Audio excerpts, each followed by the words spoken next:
Okay, now you're listening to Moonhawk Studios Presents. Okay, now you're listening to Moonhawk Studios Presents. Okay.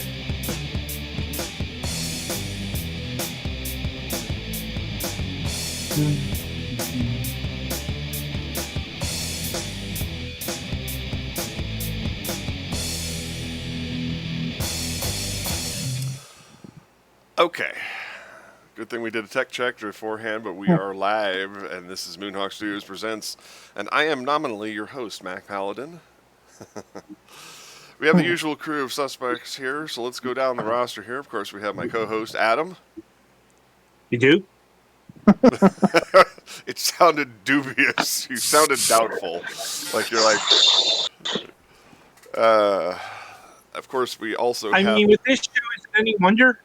Yeah. Kevin's in the house. Hello. Varias is also in the studio. Hi, everyone. Petty Fan. I am the ultra sus.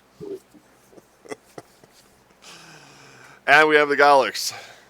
Yes, we do. All right, that was our intro. So let's move on to the news very quickly here because we are on a bit of a hard deadline. Adam, what's cooking with you? I got new shoes as a birthday gift. Like, my birthday is months away, but dear mother won't stop talking about inflation and gas prices, and I don't know what's going to be a price. Yeah, it's kind of fucking tedious. So, long story short, I got my birthday present now instead of then. They're good shoes. So, all right, next victim. All right, Kevin. Basically, job at the greeter position at my local AMC theater, and well, that's pretty much it. All right, Kira. I really don't have a ton of things to talk about. Made some progress on the Ordnance model. Ready to get back to actual film assembly next week. So, yay for all that. I think that's it. Okay, as a quick side note, I just hit the button to start recording because I saw the stream integrity go to red. Oh. Fun. Delicious. It flickered for a second, but it seems fine. Yeah, but I'm not taking any chances because of what happened last week and what happened during our Overwatch stream on Saturday was Twitch decided to soil the bed. Yeah. So we take that again? No, we're good. I just hit it. I hit it as a precautionary. Okay. So that way, if at some point during the broadcast we drop, we have a backup. Good. Yeah. I'm not going to have this be a repeat of the Chris Hastings interview from 2010. 30 minutes of amazing banter back and forth with our friend Kim Godwin, lost because live stream went. Yep. It's like, hey, I feel that pain. Hey, it's like, hey, buddy, could you take that all again? And he's like, what? No. And No. That was when we were officially branded professionally unprofessional. Yep. All right. Anyway, Teddy Fan, what you got cooking, bud? New graphic card, new internet service provider. Woo! All right, what'd you get? Graphics card, I got a RTX 3050. Ooh. And for internet provider, we are now using T-Mobile. Huh? Their 5G service, or? Yeah, they're 5G home. Oh wow. See, I can't get it at my place. Yeah, well, hopefully it works better than our cable provider, so we can tell them to go get bent. Among other Adam things. knows the troubles I've had with our cable provider. yes, we do. Oh my. What would that cable provider be by chance? Suddenlink Communications, or as I like to call them, Saddenlink. It's like, and sudden link failure. Yeah, you should probably find a more French-speaking term, considering they're owned by the French Altice company. Yeah. Well, not my problem anymore if T-Mobile pans out. So there you go. It probably will. I've heard pretty good things about the overall speed and performance of 5G technology. yeah. And if you're using it right now, you sound pretty crisp. So. Well, I was able to do the fragment show through it, so I am gonna give that a look over and make sure there isn't too bad stuttering or whatnot for obvious reasons. Tucson allegedly has 5G service, but I haven't actually been able to find a provider that does it. And of course, T-Mobile is really the only one that has "quote unquote" full nationwide coverage, as the legal definition goes. Yeah. Well, what makes it nice for us is we live near what used to be Sprint's home office, and they obviously built a lot of Sprint's 5G infrastructure near there, so we're kind of just piggybacking off that. Got it. Well, all right. Let's see here. The Galax, what have you got, buddy? The only excitement around here is that there was somebody attempting to jump another vehicle-related car fire at work the other day, but that's not really that much to talk about right now. All right. It wasn't mine. That's all that matters on that front. Yeah. Moving on. That's what happens when you live in the rural Northeast. All right. So interesting note. Apparently, the Senate passed by unanimous consent that we are going to be locking the United States into daylight savings time. This may or may not be a bad idea. Yeah. Well, they have to pass it in the House, so it's not a done deal yet. But the Senate passed that, and they carved out a weird exemption for Arizona and Hawaii, so we can keep our ass in 9 time zone. I'm like, if the point was to not constantly change time, and you're locking us into a time zone, then would it not behoove Arizona and Hawaii to move to daylight savings time and just stay there?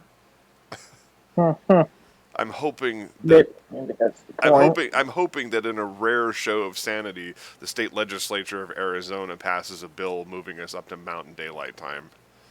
Or what they call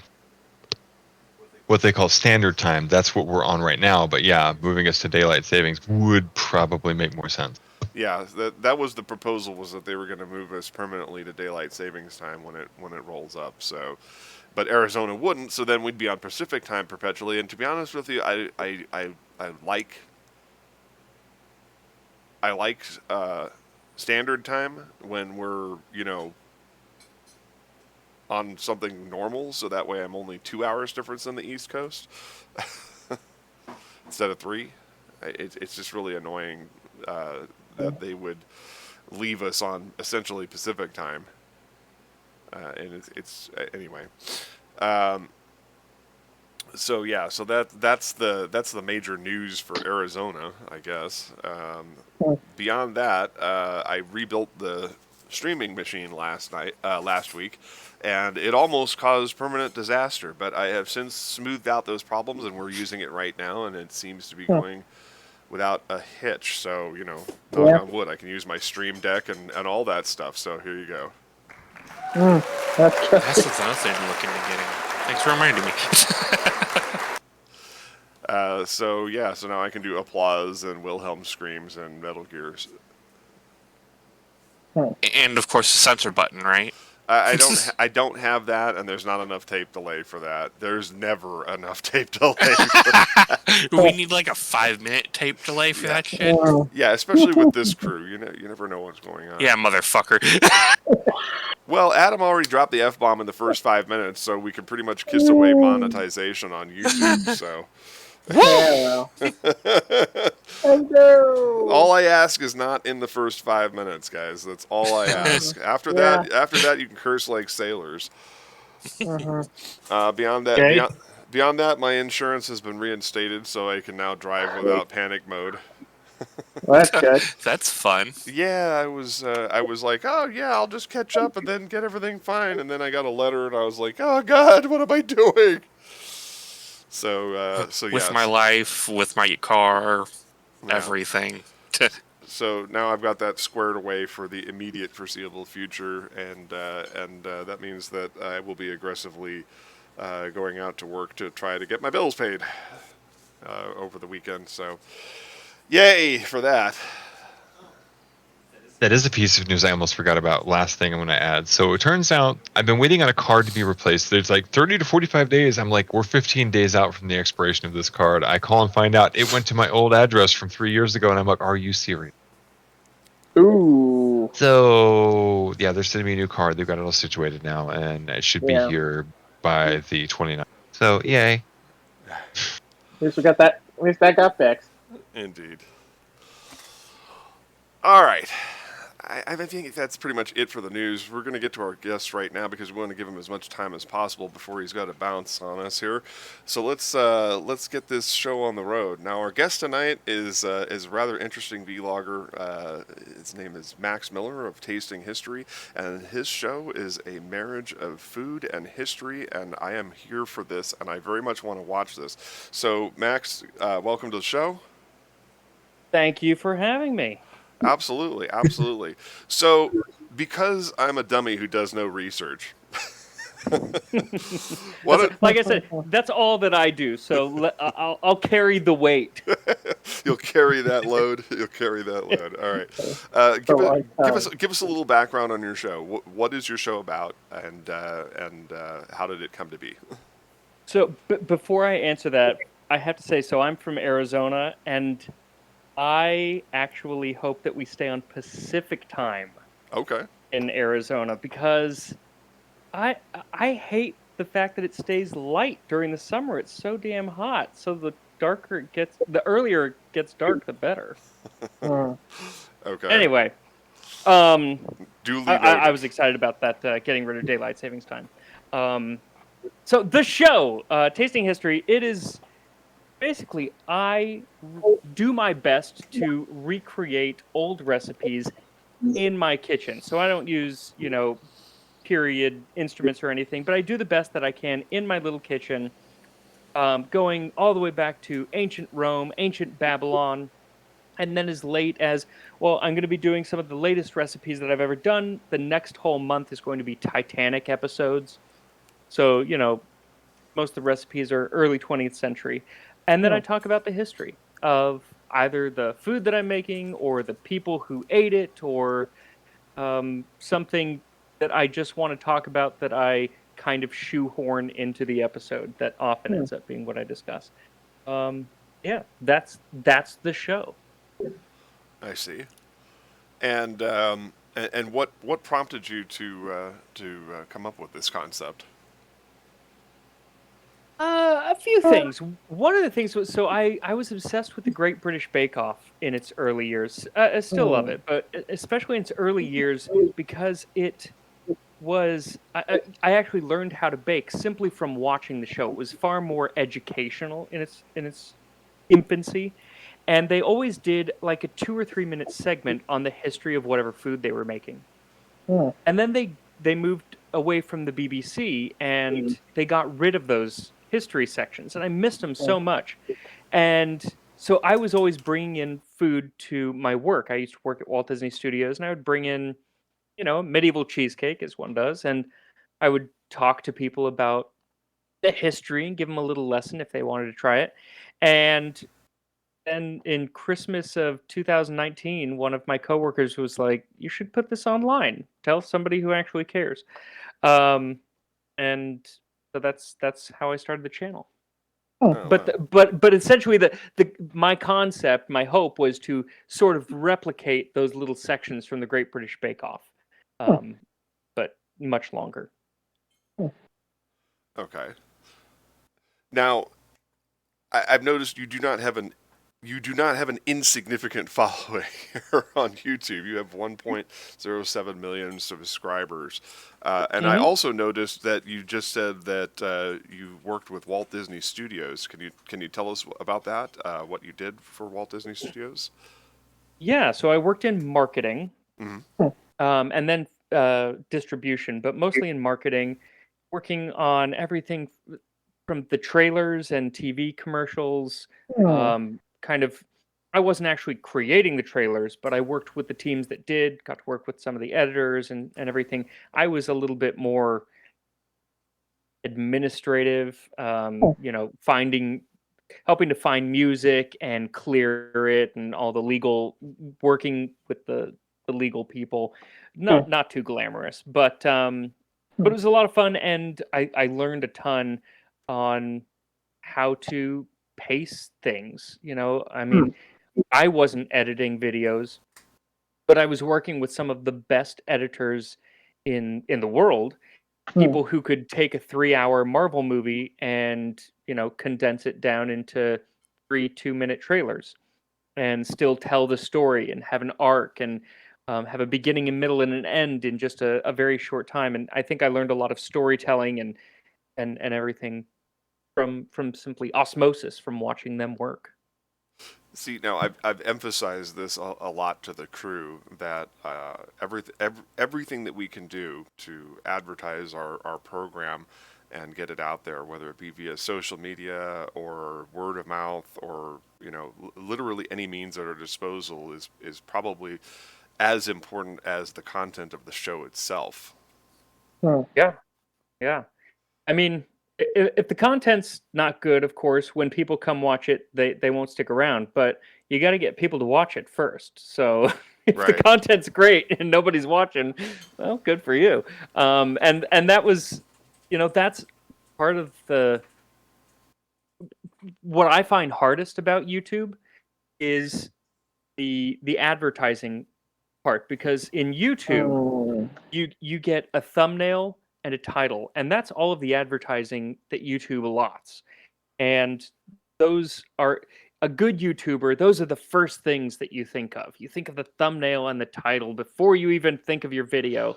And I'm usually doing them, the day before I put the video out. So I'm not the kind of person that you want to follow in that respect. But when it comes to actually putting the content out there and getting people to watch it, I don't do it so much anymore. But at the beginning, it was just like post everywhere, and that's how I got my first following in those first couple of months. Was I would post in Facebook groups, and then I would post on Reddit, to the chagrin of many subreddits. They would be like, "Yeah, you got to stop, dude."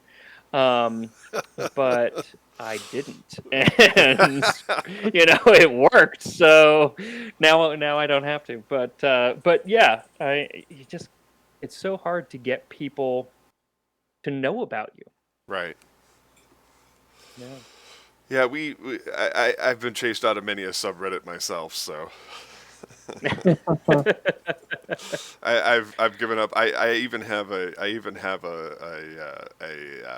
account name that does not trace itself directly back to me to avoid doxing. Smart. And I'm not going to share that name on this broadcast. Is it Pac Maladin? No, it's now he Seattle. has to go make another one. It's Seattle Slewfoot. Jesus Christ. If someone were to be binge watching your program, what would you want to emphasize? What are some classic episodes of Tasting History? I mean, the one that really made the channel take off was a video on garum, which is an ancient Roman fish sauce.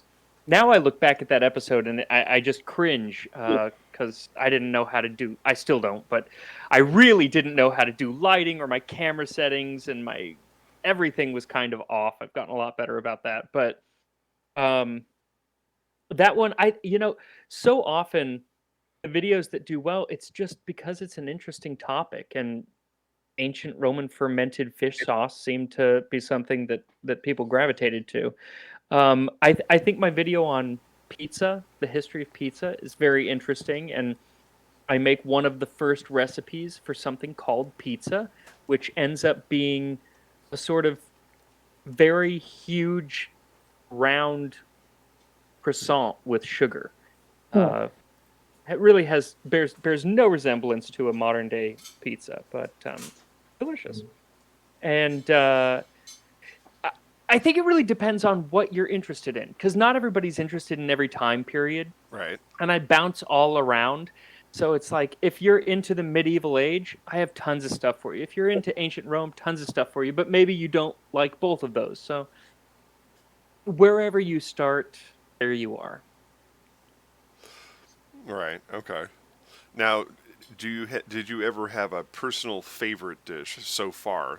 Any particular standouts that you've made that you're like, you know what, this doesn't look like it would be the kind of thing that I'd really like, but I surprised even myself. Yeah, actually, one of them was a medieval Transylvanian beef with garlic sauce. It's called garlic harvester sauce, and it was from the kitchens of the Prince of Transylvania, and it's in this weird time period where they're getting away from thickening sauces just by adding bread, which is how it used to be done. You would just add breadcrumbs to thicken things. But before the now, before roux were being used and a lot of eggs and everything, it does use egg, but it also uses heavy amounts of vinegar. And you don't usually think of like a vinegar sauce as being good, but it ended up being really great. It was like a vinegary garlic mayonnaise. It was delicious, and everyone who's made it has really enjoyed it for the most part. So, Okay. yeah, that's one of my favorites. Have you ever thought of doing crossover episodes with like other cooking celebrities, like I don't know, TikTok's Dylan Hollis or something like that? Yeah, I mean, thought about it, absolutely. He and I go back and forth sometimes on, Instagram and in Facebook comments and everything. It's hard. It's really hard. I've done a couple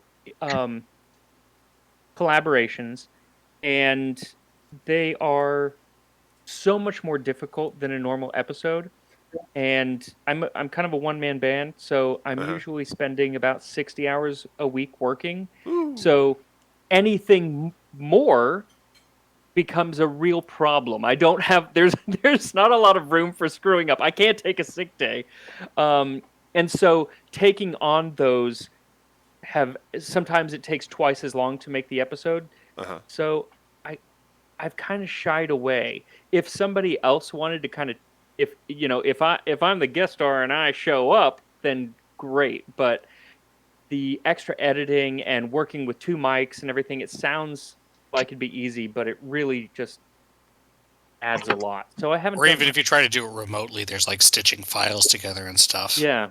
It's so much more complex than I thought it would be. The first time I did it, I was like, oh, this will be super easy, and then it was like, oh, this took me twice as long to do an episode. So, and I think that with some types of channels, the kind of collaboration between channels is a real boon to the individual creators and everything. But for me, it's simply a matter of, hey, wouldn't it be cool to work with this person? Because I haven't found that they actually necessarily, it's hard to bring an audience from one channel to another. It's pretty damn near impossible. I think in back in the day it was much easier when there were maybe less channels, I don't know. And in some, if you're doing vlogs or something like that, I think it works. But if you're into food history, by this time I figure you've already found me. So it's kind of like Well, and this is no small accomplishment. As I said, you seem to have quite the following. So to be able to bring, for example, as I mentioned with Dylan, he kind of is more comedy based than actual historical value. And that is, of course, the nature of the beast when you're dealing with stuff like Reels and TikTok. But yours is more of a long format. Beyond the Great British Cook-Off, did you have any other specific influences that sort of informed the kind of show that you make? Because like Julia Child, or anything off of the Food Network, or anything that inspired you? Yeah. Though honestly, for me, it's been less food based and more history based because that's really where my passion lies. Oh, okay. The food is simply the way that I trick people into learning about history. Um, and that really is that truly is it. Now in like a 17-minute video, it'll be like 5 minutes of cooking and 12 minutes of history. But just from format and the way that they tied things in, two of my big influences, and I don't want to say that it was even conscious. Hmm. It's more like after I was working on the show for a while, I was like, oh, I can see where this influence really landed. Uh, one was Bill Nye the Science Guy, and one was Alton Brown. Um, in Alton Brown's Good Eats, he used to infuse less history and more science, but it was, six of one, half dozen the other. He would infuse those stories in, and they were stories. It was education, but it was in story format. And it was the same thing with Bill Nye. Bill Nye the Science Guy, that show back in the 90s, growing up, I used to watch it, and it was like, getting a 9-year-old kid to watch 22 minutes of science is not easy, but he did it with aplomb because he told stories and he had humor. Was it dad jokes and bad puns? Yes. If you watch my show, you will see a lot of dad jokes and bad puns, but it's enough that it disarms you. It makes it so sometimes a very serious topic, or a topic that can often be handled in a lot of history shows as a little bit dry, it just makes it a little bit more accessible to someone who isn't necessarily deep into that topic. I love those really dry shows and documentaries and books and articles. So I then read those and absorb that and regurgitate it in a shorter, lighter manner. That's basically what I do. All right, and that kind of and you kind of gave me a nice little lead in for my last personal question, and that is you.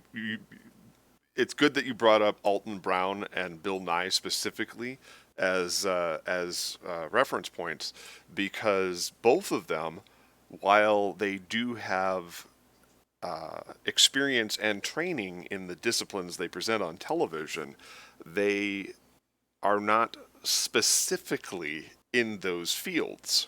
Alton Brown Mhm. was an entertainer and a marketer before he was a chef, a celebrity chef on TV, and Bill Nye is a mechanical engineer, which is definitely a scientific discipline, but isn't traditionally associated directly with being a scientist. Uh, so the question is, in your own background as a marketer, and I'm kind of bowling this question, so let me start over again here.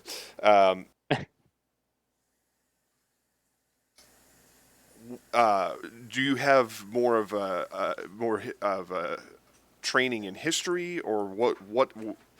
Or are we going to find out that you have a liberal arts degree? Yeah, no. So my degree is I'm a performer. Oh. My degree was in vocal performance or classical voice, and then I was in musical theater on Broadway and off Broadway for years in New York. And when I moved out here, I did voiceover, animation, and audiobooks and everything like that before working for Disney. Oh. And for me, history was just always a passion. I took a ton of classes in college and have always, read voraciously and watched documentaries and absorbed it, but I have no training in being a historian. I don't know, but and that gives me a lot of freedom because a historian, I feel like a good historian has certain rules that they have to play by when analyzing history and facts and everything.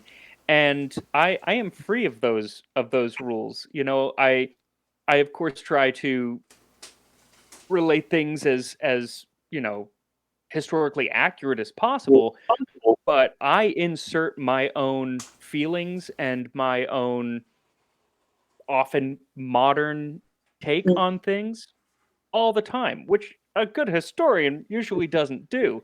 But I'm not a historian, so I don't have to worry about that. History class is the worst way to learn history. It truly is. I'll probably have more to say on this since I'm actually a historian. At least that is my degree. Yes. I had a question. Yeah. So when it comes to history and being a fan of it, there are tons of ways you could actually do history. What made you settle on cooking? It was from the Great British Bake Off, because I love all aspects of history. I mean, even history that I don't think I'm into, give me a book and I'll read 2 pages, and then that's my favorite time period for the next 6 months. It was more because I was bringing food into work, and I had developed this hobby of baking. And somebody said, "Hey, this is the history you're telling us because you're baking for us. Put that on YouTube," and that's really where it came from. See, now that's fascinating. I find that very interesting. I'm definitely sold. I'm going to be watching this show as soon as I humanly possible here. Well, and it worked because, like, one of the things that when I started YouTube, I watched a zillion hours of how to make YouTube videos, how to work the algorithm, da da da da. And one of the things that always comes up is niche down. Don't make it too general. I was like, well, food is general. There are a billion food shows out there. History is general. There are a billion history shows out there. Mix those two things together, and it narrows the field. The pool becomes a lot shallower. There are like 5 of us, Right. Okay. All right. Now here's the opportunity where I'm going to open up the floor a little bit here. Adam, I know, has questions for you because, and I'm sure I didn't cover everything because in my effort to be have journalistic integrity, I can't think of everything at the last minute here. So, Adam. Well, yeah, there's a lot to approach here, but like in terms of history in the history class, I'm like, there's a term for that, or at least, middle school history. That's antiseptic history. That's very bland, very boring, very safe. I'm like, right. And a terrible way to learn history, because history isn't really about what happened. It's about why it happened. That's the proper question to be asking. But anyway, before I go more into my training, I do want to start out by asking: do you still work for Disney? No, I do this full time now. Well, impressive. You made a video a few months sometime last year when you were able to quit and go full time. Yep. Made the leap. And how does it feel to turn this into your full-time profession? Oh, scary. Scary is the word I would use. I mean, I feel super fortunate, obviously, be able to do this, but it's scary because it's all on me and could just all go away all of a sudden. And when I was working for Disney, I always thought, well, this is a nice, secure job. It's not going to go away. Disney's not going anywhere. And then COVID happened, and I got furloughed from work, and I was like, oh yeah, nothing is for sure. And it turned out to be the greatest thing that happened to me, because that's what gave me time to do tasting history, was not working. So it actually worked out very well, but it's still very scary. Yeah. I can imagine, since like YouTube isn't exactly renowned for being the most stable profession in the world, or streaming, Right. or anything in this particular branch. Oh. So, at least the gamble's been paying off so far. So far, yeah, it's more the longevity of it. It's like, how long can I do this? How long will people be interested? I'm not going to run out of food, and I'm not going to run out of history, but I might run out of people being interested, or worse, I might run out of me wanting to do it. Yes. So, Speaking every dollar I can. Speaking to this myriad hiatuses of this program. Yeah. No, it's true. Burnout is definitely a thing, and I have felt a few times where I'm like, I need to step back. We're gonna, slow down a little bit. Luckily, I haven't ever missed a Tuesday upload yet, but yeah, consistency is key. yeah. What since you have 1 million subscribers, I'm assuming that you've received your plaques. What kind of what's that? I have. Ah, yes. So I don't know. Was there any kind of weight or significance to actually receiving those in the mail? Like, was there an epiphany, a sort of reality hit when that came down the pike? It's funny. So the first one, the silver one, it happened really fast. I started the channel at the end of February, and I had that plaque by the end of June of 2020. So just a few months. And it was when I got that, and when I hit 100,000 subscribers, it was like, oh, this could be a thing. This could be more than just what I'm doing to keep myself busy while I'm furloughed. People are interested. And so that was kind of an impetus to like move forward and really double down. And the gold plaque, super exciting. I mean, 1 million subscribers is a huge milestone, and it kind of makes you think, okay, well, now I'm in it's a pretty elite club in a lot of ways. You're in the top 10%. But yeah, in a way, though, it had the opposite effect. The effect was, well, now I've got this.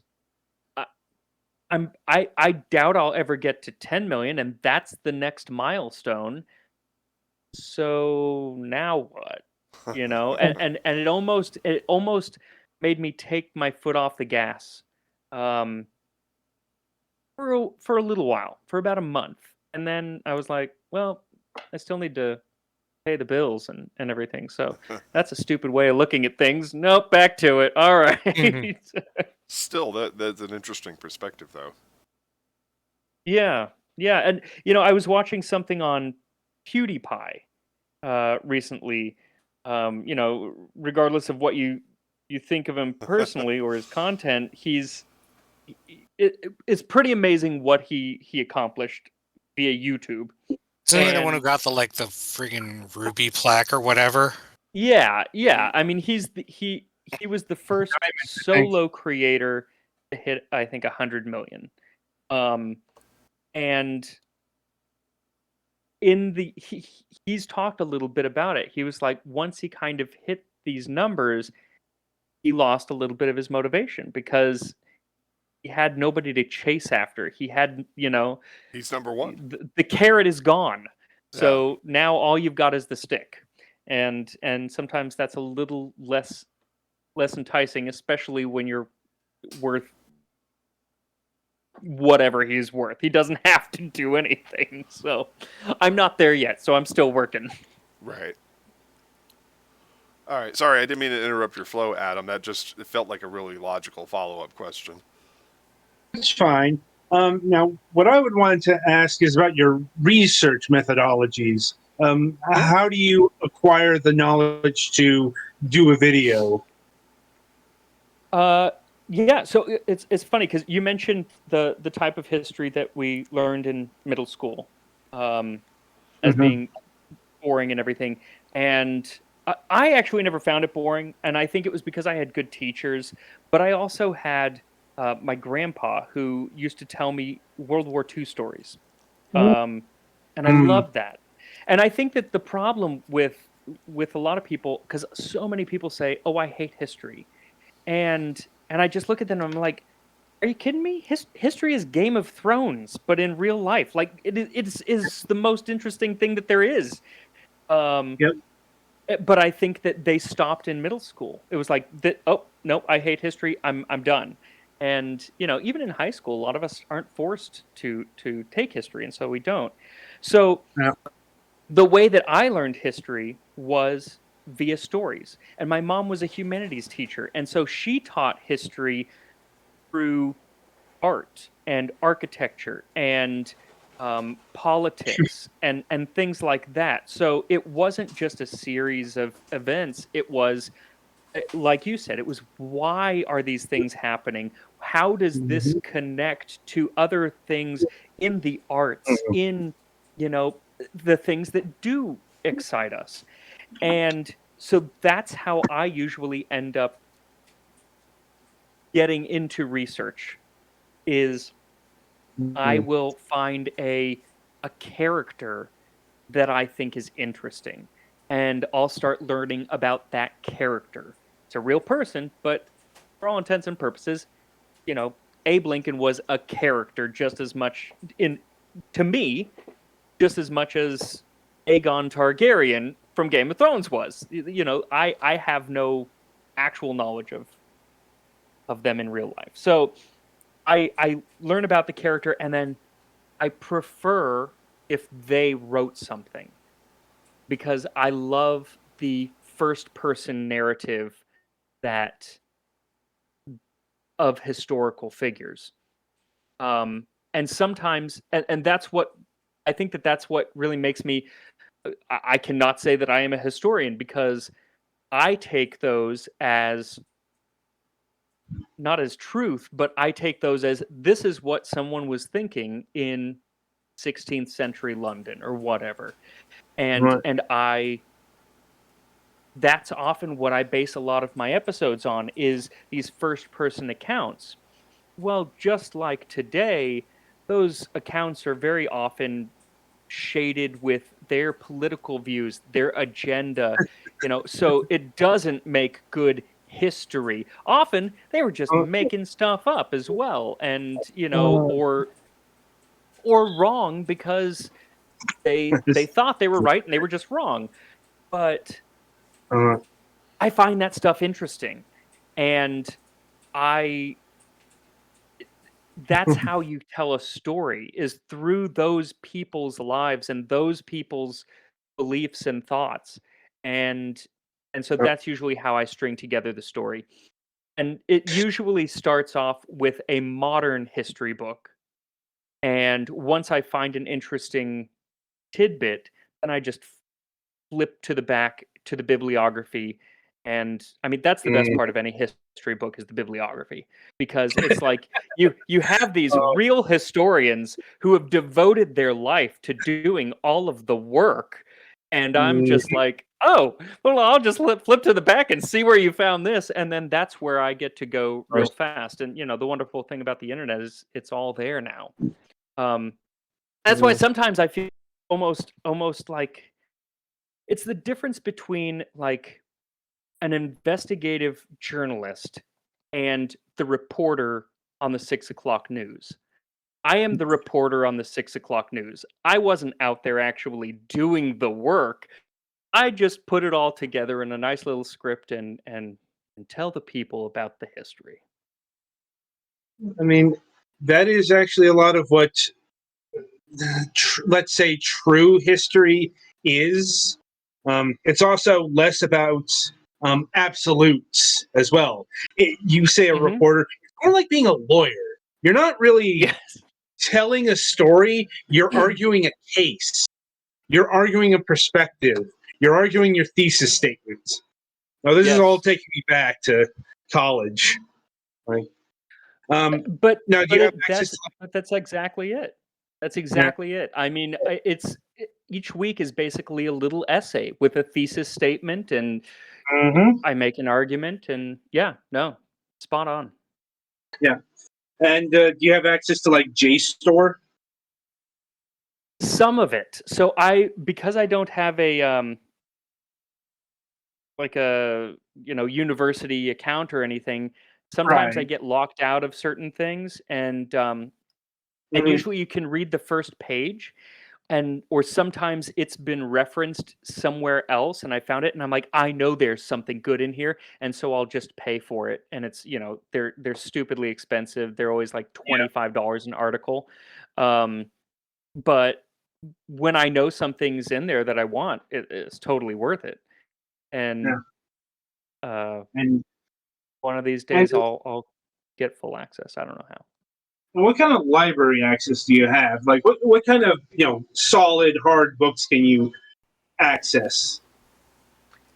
Not many in the way of a library. Mostly it's I buy them, and now I have more books than I ever thought I would.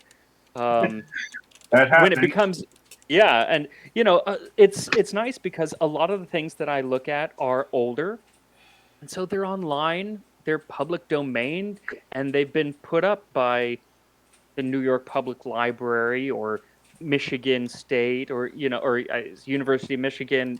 A lot of these different groups have put up so much.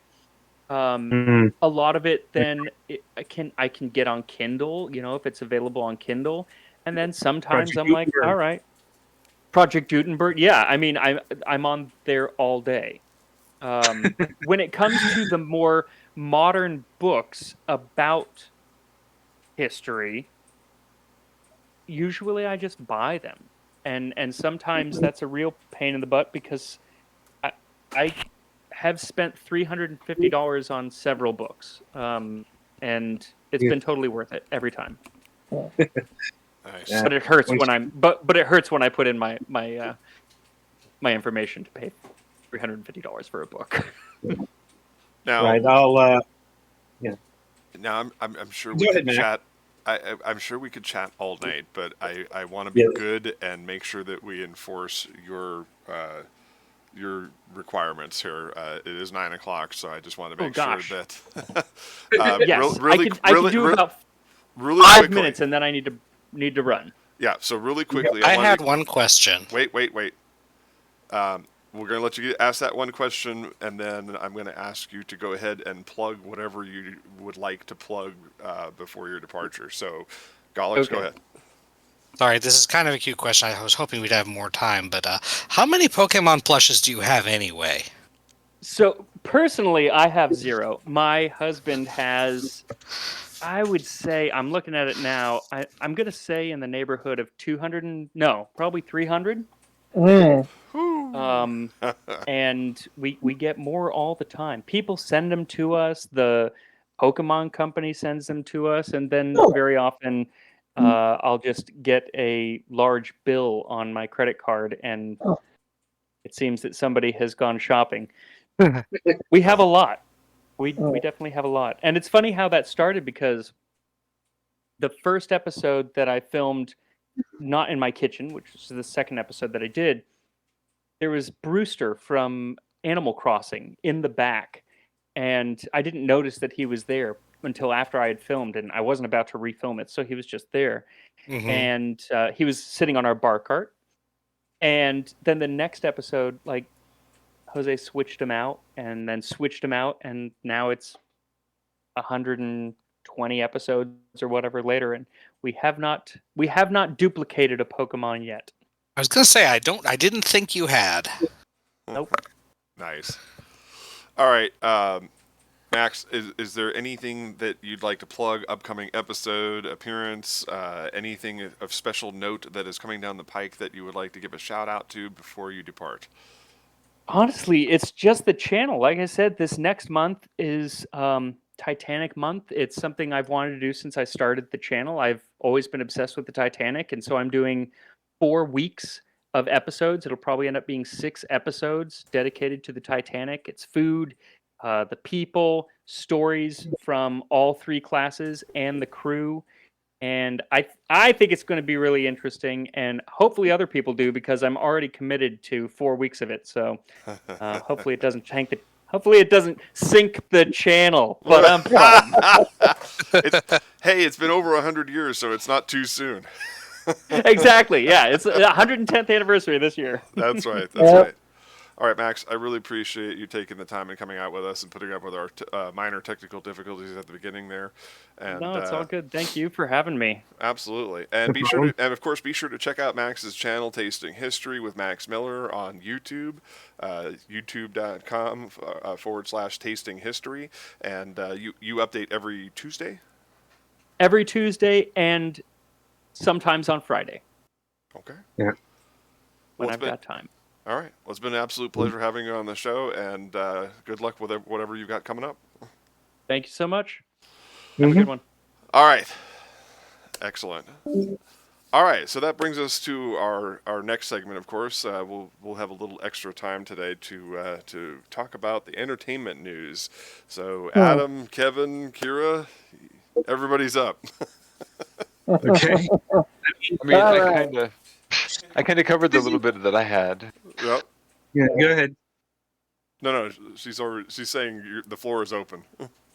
Okay. Well, I guess it's interesting that Disney got brought up this week, because I think we were planning on talking about it last week, but that kind of got subsumed. But we got to talk about Disney and its, let's say, ever evolving relationship with the LGBT community. That's a way to politically correctly put that. Specifically that. So we're going to be addressing the "Don't Say Gay" thing. Yes. Or more specifically, the response to the "Don't Say Gay" thing. Yeah. From specifically Mr. Bob Chapek. Yeah. Oh boy. Among other things here, because other Disney divisions have been pledging more overt support. Like Marvel Studios put out a statement, a couple of days ago? I think it was yesterday. And it was much more, let's say, full-throated support. But here's the issue. They're a division subsidiary of Disney. They're not in the driver's seat necessarily in some of the things. Well, not necessarily. I mean, well, let me finish. Let me finish. Go ahead. Okay, what they can do is they can actually make good representation in their movies instead of the shit that Disney has been doing with its movies for a few years now. It's like inserting an easily edited gay character because they're afraid of losing to China or Russia or Middle Eastern dollars or whatever. Usually when they edit out like characters or actual gay themes, it's more of China and the Middle East. I don't think that's ever been the case with Russia specifically. It might have been 1 or 2 cases, but the majority of the cases are actually not even China really. It's more of the Middle East. Right. Or the Gulf states. It doesn't really matter where. It matters that it's enough for them to do this. Yes. That's what Marvel can do. What Marvel has little, if any, say in is what the larger Disney Corporation does in terms of political contributions. Like, that's the big thing about all of this at the end of the day. Yeah. And the thing is, the reason why Disney's getting all the heat is because Bob Chapek opened his mouth and inserted his foot. Because here's the thing. It ain't just Disney that's doing the funding of the homophobes. Yes.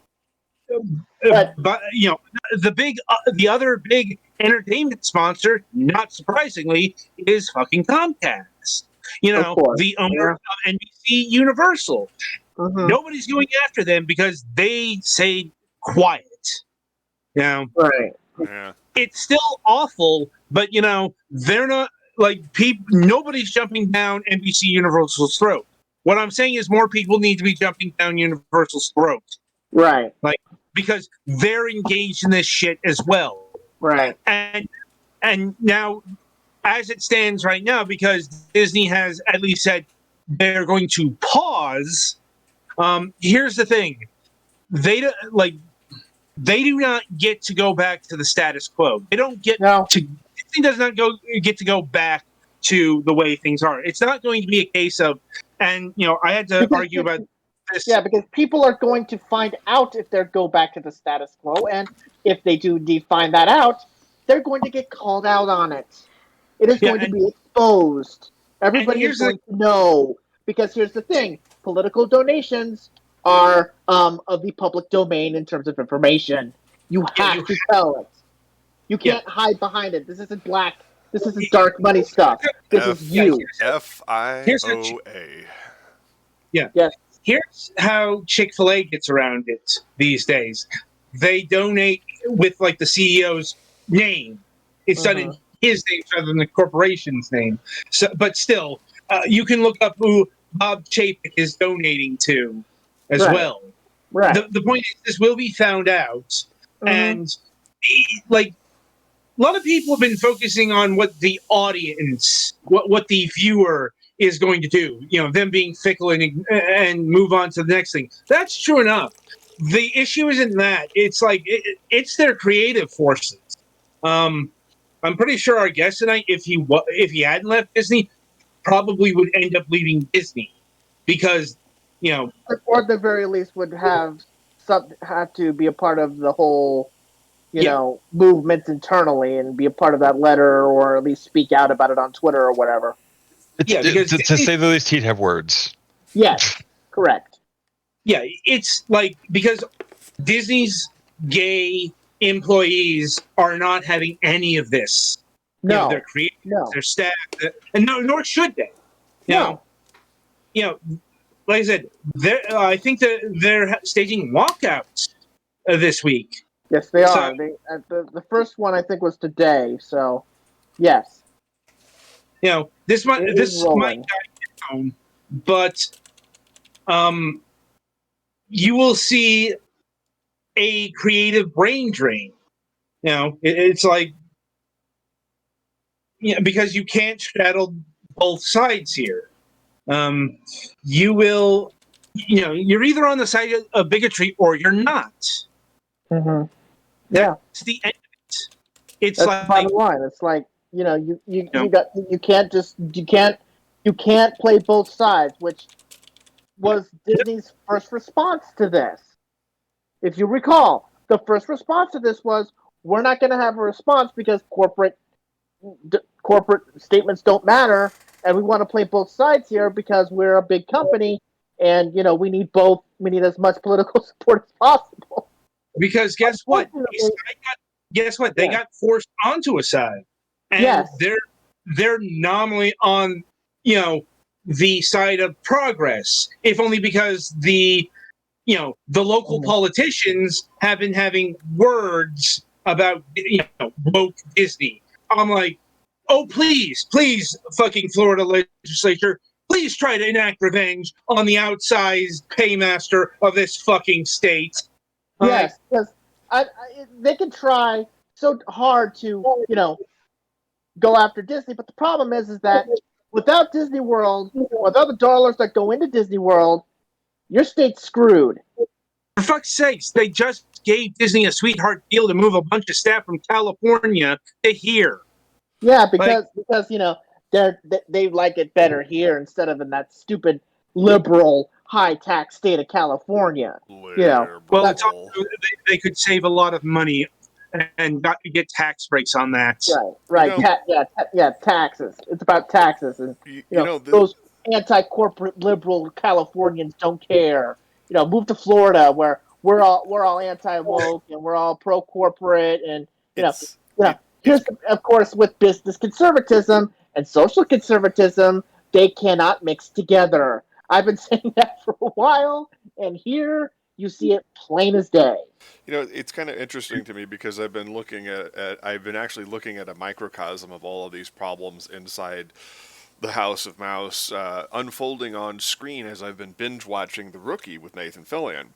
A couple of the prominent black and or gay actors on the show have left rather acrimoniously without any kind of real explanation. Now, Afton Williamson, who played Talia Bishop in the first season, very publicly aired her grievances with the show because of racism and actual sexual assault.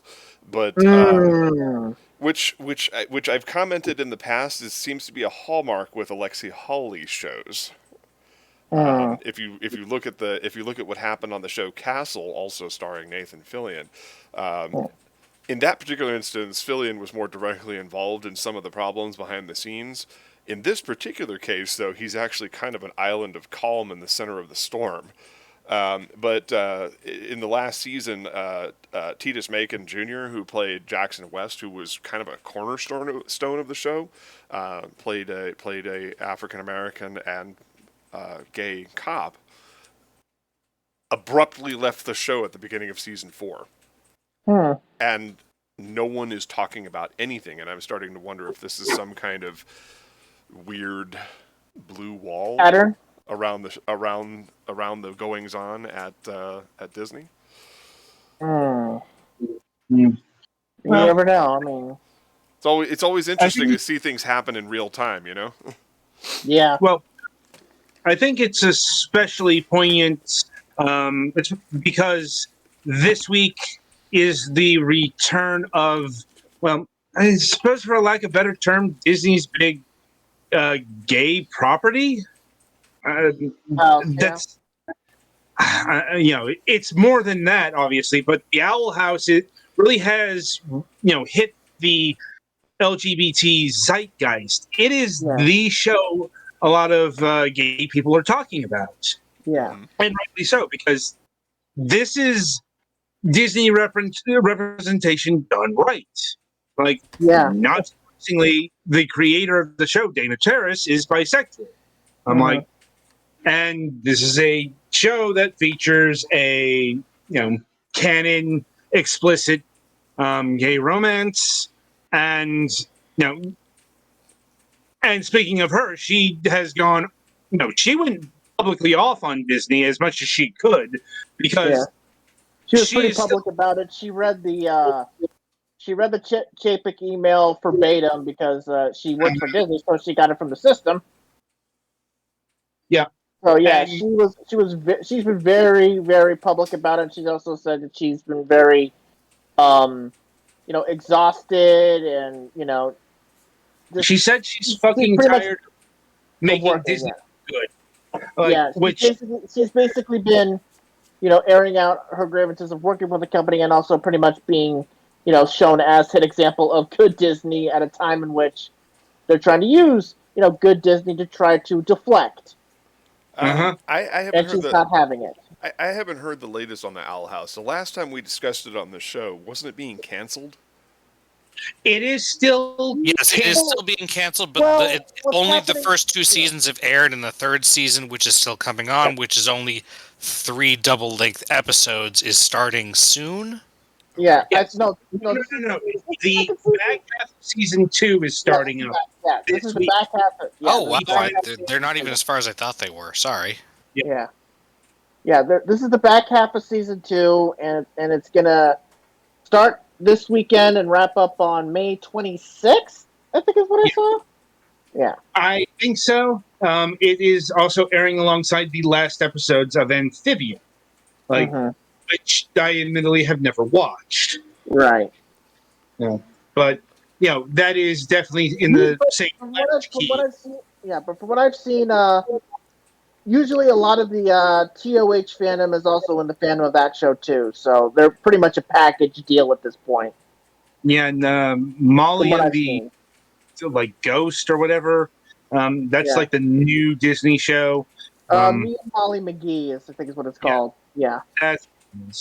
But so it's Disney can do good queer content these days, which is a market change from the Gravity Fall debacle. By the way, of course, with these things, you do kind of have to worry about what happens at the end. Well, yes. You've got to worry about it. You've got to worry about it. I mean, even, with the creator being who she is and all this type of stuff, we know for a fact she had to fight like hell to make it what it is. So you really do have to worry about, I don't think they're going to kill Luke. Like, not in terms of like killing, but in terms of like break up and not come back together or stuff like that. That's the kind of worry that you have here. They're not going to kill anybody else because that's not going to happen. But I mean, in terms of like, ending the relationship and the relationship just doesn't stick together, and it's. I will say that will depend on the context because the foundation has been laid.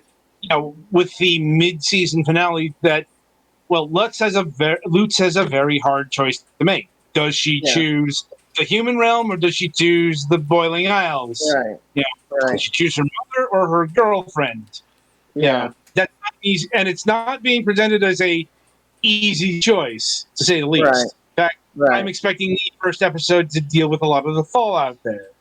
But still, just pointing that out there. That true. It's also, I would expect Dana to be leaving Disney as soon as she's able to, given her commentary. Considering what she's talked about and how she's been pretty much exhausted by everything, I'm pretty sure that the moment that she can get out of there, she's getting the heck out of there. It'll probably just simply be a case of, can she, does she just get out of there completely, or does she at least try to get something off the ground somewhere before leaving? Well, as I understand, I think she might, it might not even necessarily be of the current problem she's facing, because she never wanted to do a kid series. But when you like, she wants to do more adult fare, but it's like, you know what, that's fine. That makes sense. Yeah, it's like, unless she moves over to 20th century animation, that's not going to be in the cards. Well, there's been some discussion of continuing the Owl House in non-animated form also. Yes, there's been some discussion, but we'll see what comes of that. Mm-hmm. I mean, I'm pretty sure that she might be able to find some place at this point. I mean, I'm sure that she'll find something. I mean, everybody. The last couple of we've seen a lot of big kid creators over the last decade or so. Find at least a place for adult content. I mean, it doesn't have to be out of 20th century, frankly.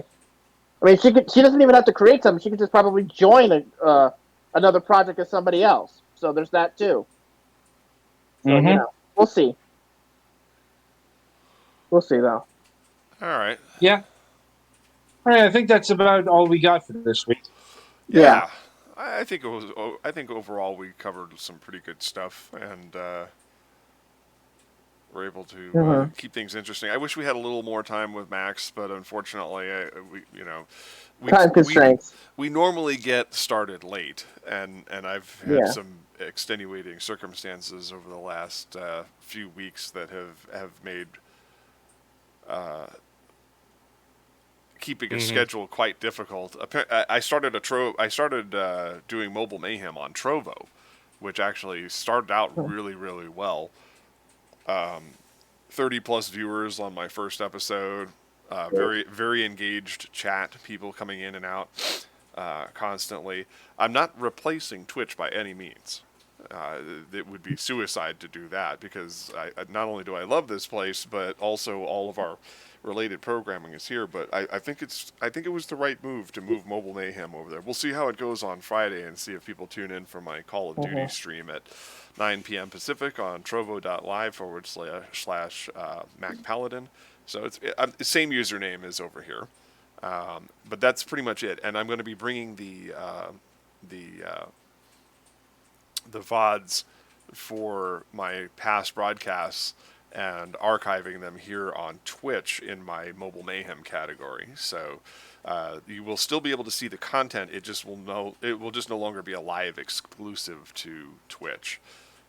So the live broadcast will be over there on Tuesdays and Fridays, and then of course the replays will be here on Twitch, and animation and backups for Moonhawk Studios Presents will continue to be shuttled over to YouTube.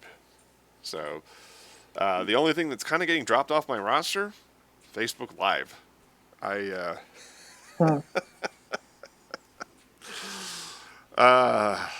You know, as Kirk said to Krug, I have had enough of you.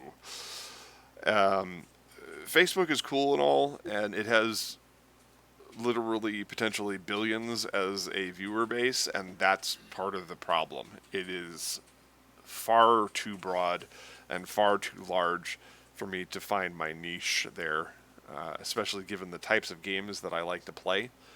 So that's it. So my two main platforms are going to be Twitch and Trovo going forward. So, but no rule breaking. As I said, we're keeping all of our exclusive content exclusive to this, and the exclusive content to there will of course be broadcast live and nowhere else. I don't do the whole multi-streaming thing because I kind of like being an affiliate. All right, so that's it for this week's broadcast, and I hope you all enjoyed our time with Max Miller of Tasting History and our discussion of the comings and goings of the entertainment industry. And what do we got going on next week? I believe we have Bea Highland she's a voice actor, stage performer, model, all kinds of stuff, if I'm remembering correctly here. Let's double check. I think that's what you got listed. Yep, March 23rd is Bea Highland, voice actor and entertainer, model, and podcaster. I follow her on Facebook and is a prospect for acting, of course, in the Starship Moonhawk universe. So I've been interacting with her for a bit of time, and I'm looking forward to actually having her on the show and talking about all of her experiences and what interesting things she may have to share with us. And, of course, tomorrow at 8 p.m. Pacific, be sure to tune in for more Final Fantasy IV shenanigans. The Galax will most likely be in the background commentating. I hope. Mm-hmm. That's the plan. Yep. So that should be another 2 to 3 hours of interesting stuff. I've completed most of the side stuff, so really the only thing left to do is to do my full-on assault of the center of the moon. And that will be it for the main quest of Final Fantasy IV. After that, we're going to start Interlude, and I am prepping to get all of the pieces in place to start streaming Final Fantasy Type 0. Specifically the HD edition for the PS4. I have all the equipment in place, and I'm starting to set up my overlays, so that way we can do that. It's all a matter of figuring out what night I want to do that on, because I'm not replacing any of the other broadcasts until we've seen it through its course. And of course, with me adding shows to Trovo instead of continuing Mobile Mayhem over here, I still have to figure that out. But I do want to do it, and I want to find a good night for everybody. So keep an eye on the channel, and we'll keep you informed. But until next time, I'm your host, Mac Paladin, on behalf of the crew at Moonhawk Studios Presents. I thank you for watching. Stay safe out there, kids. Be well. See you next week.